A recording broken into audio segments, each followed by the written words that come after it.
Over 3,000 years ago, long before Rome or Greece rose to power, the world was ruled by mighty empires: Egypt, the Hittites, the Mycenaeans, and the great cities of Canaan.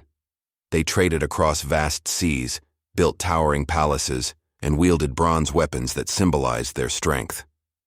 It was an age of kings, gods, and stability, until one day, everything began to crumble.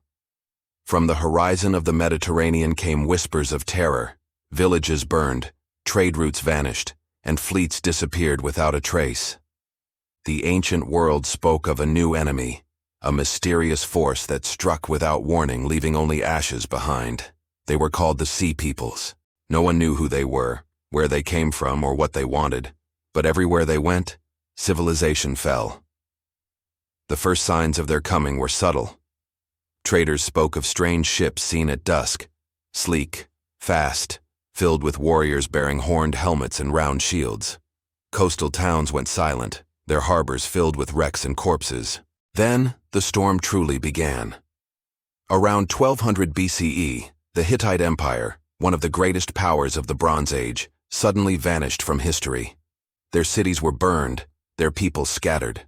The grand palaces of Mycenaean Greece, the same ones that inspired legends of Troy, collapsed into ruin. Ugarit, once a bustling hub of trade and culture, sent a final message. Our enemies are approaching. The sea is full of ships. The city is burning. It was never heard from again. These were not small raids. The Sea Peoples moved like a wave, entire families, warriors, and ships, sweeping across the Mediterranean. Some historians believe they were refugees fleeing famine or earthquakes. Others think they were mercenaries who turned on the very kings who had once paid them. But to those who faced them, they were an unstoppable force, an enemy that appeared from the sea, destroyed everything in its path, and vanished just as suddenly. Even Egypt, the eternal kingdom of the pharaohs, was not safe. Ramesses III, one of Egypt's last great warrior kings, recorded the final confrontation. His carvings at Medinet Habu still show it. The Sea Peoples arriving in massive ships, their sails billowing like thunderclouds. The Egyptians, ready for battle, lined the Nile Delta with archers and chariots.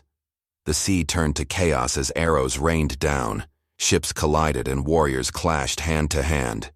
Ramesses wrote, "They came from the islands in the midst of the sea, their hearts confident, but I destroyed them.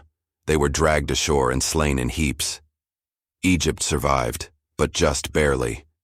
The cost was enormous, and the world that had once surrounded it was gone. In the aftermath, silence fell over the Mediterranean. Trade stopped. Writing vanished.